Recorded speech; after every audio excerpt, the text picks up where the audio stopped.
To be some very heated debates in the run-up to the election. The views of voters here in the East Midlands could prove crucial. We have several of the most marginal seats in the country. Labour and Conservatives dominate, but could UKIP upset that political balance? We'll be taking a close look at our marginal constituencies as we head towards the election. Our political editor John Hess begins with a report from Conservative-held Amber Valley in Derbyshire. For gardener Darren Cheetham, 2015's got off to a busy start. The winter winds cutting through Amber Valley in Derbyshire have brought trees down. It's also been a whirlwind start to the new year for politics. A general election is blowing our way, but can the parties cut through to the voters as easily as this chainsaw through wood?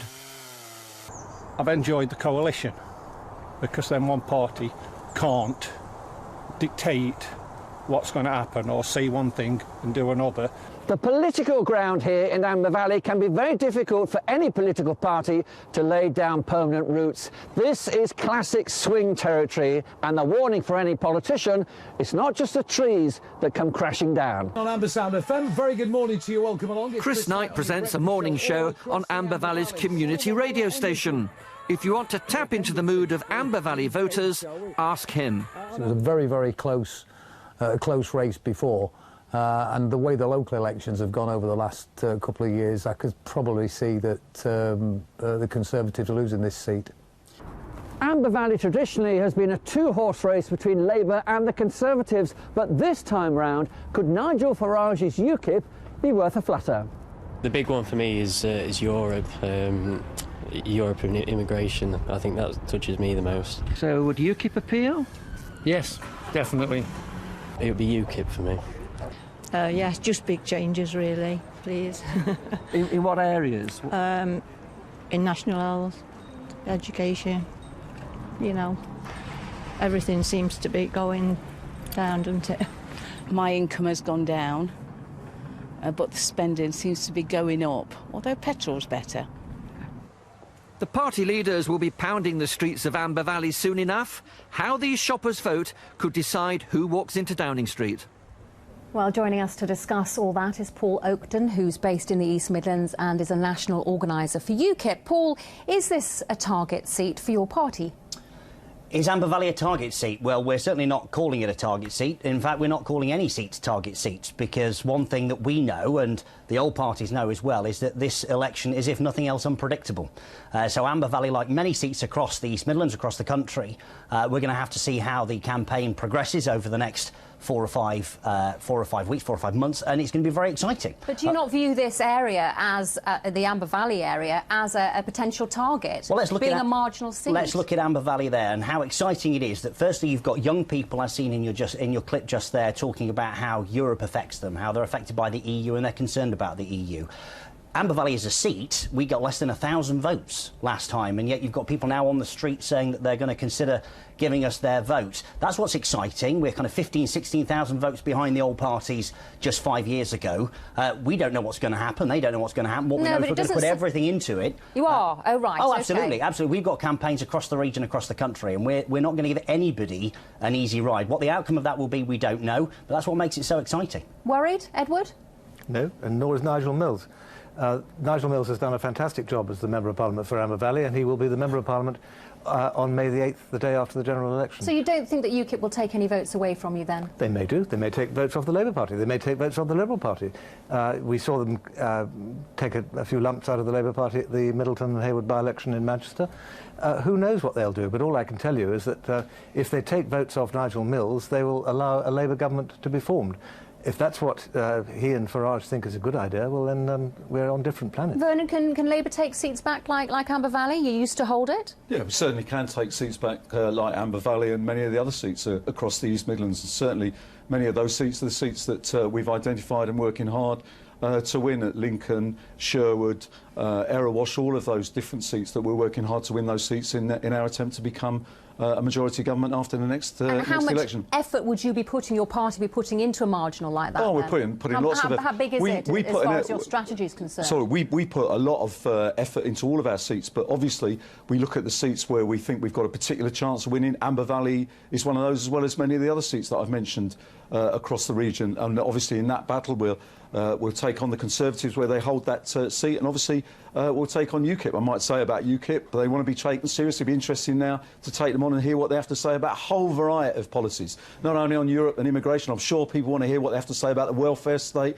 what they have to say about the health service, about schools, as well as their things. And let's see it, and let battle commence on all of those issues as well. Let battle commence. I'd like to pick up on a point that Sir Edward made, actually, which is the Haywood and Middleton by-election, which is quite right. UKIP went up there with low expectations in a Labour heartland, came within 620 votes. Sir Edward says that a strong UKIP performance means we'll let a Labour government in. Actually, what Haywood and Middleton proved was that if you vote Conservative, you get Labour, because if more of the Conservative votes had switched to UKIP, we would have had an MP up there. I'm sure that's jolly interesting, but the real... It's jolly interesting, and it's jolly true, which is... The really serious point that we need to make about this is that, at best, UKIP will get 2, possibly 3... on a good Wednesday, they'll get, and even on a Thursday, they might get 4 members of Parliament throughout the country. They may have a strength in Clacton, they may have strength in Rochdale, but by and large, across the country, with our first-past-the-post system, they're not going to score. And what they will do, if they're not careful, is they will take marginal Conservative seats and hand them to Labour. That's the truth of it. And I would have thought that... So you are worried, then? No, I'm not in the least bit worried. I'm not in the least bit worried. No, as I said, maybe a little too relaxed. Do you feel as relaxed about UKIP as Edward clearly is? We're going to fight hard for every single vote in every seat, and that's the important thing. The point I'm making at the end, as well as what UKIP will say about immigration in Europe, which are obviously important issues, we'll have the debate with the Conservatives, with UKIP and with everyone about the cost of living, about the things that matter to people in their ordinary lives. What we're doing is, this election is about the future of our country. It's not about returning the country to the 1950s.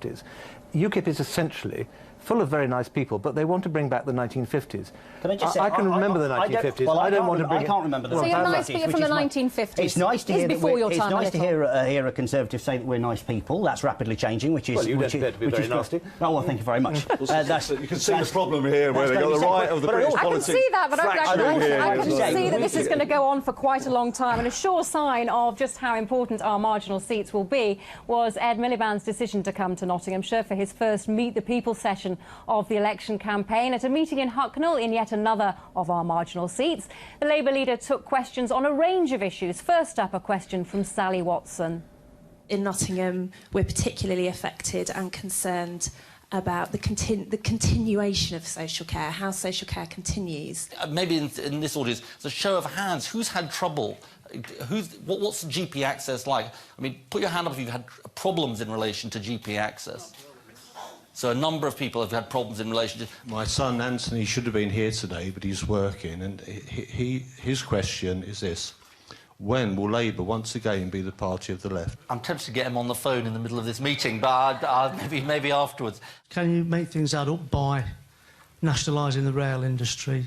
The only organisation that was excluded from bidding from the East Coast franchise, of all the organisations in the world that run railways, was East Coast, was, in other words, the British public sector operator. If you came to power and it was a hung parliament, who would you go with? Oh, that's a nice... I'm really... Let's see where you go from there. I'm really pleased I called on you. Well, a sense of humour there may be needed by the end of this election, but a lot of issues there. Edward, what do you think the key issues are going to be here in the East Midlands? Well, in every election, the key issue is the economy. And what people want to be able to be persuaded about and what they need to feel confident about is that next year, the year after, they and their children and their grandchildren will be better off. Everything hangs from that.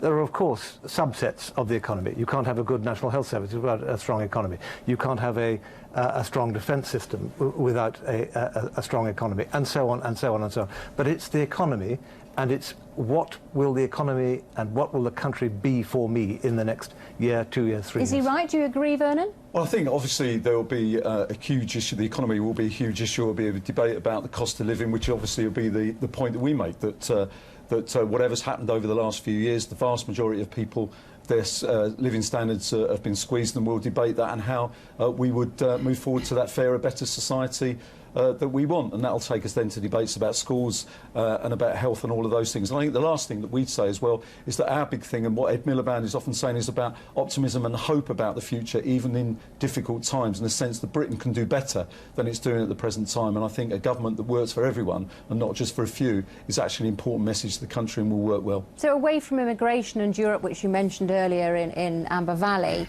what do you think the main issues are here locally in the East Midlands that you'll be campaigning on as UKIP? I think it's about people thinking that there is a fairer society for them to live in. You know, we talk about the economy, and the Conservatives talk about the economy, Labour are talking about the NHS. Great, the battle lines have been drawn between the old parties, as they always are. But actually what people want to know, fundamentally, is are their lives, the hard-working, tax-paying workers of this country and our region that are contributing to society, going to be given a fair crack at getting something back? And unfortunately, the old parties in the system that we've got involved in the European Union as it is, it's impossible for them to offer that, and that's what UKIP are going to be there telling them. Edward? Well, this is a one-track record. It doesn't really have anything to say. I have to say UKIP, not him as an individual. UKIP has nothing to say than let's bring back the past, and then we'll all feel comfortable. For a better future. What are you saying then? Are you all about just immigration? Well, we've got good policies on health, on defence, on tax. They're different every day. They say that. This is from two parties that aren't worried about us. It's interesting, isn't it? And I'm afraid we're going to have to leave it there. I'm sure we'll. Thank you very much. To be made publicly accountable, but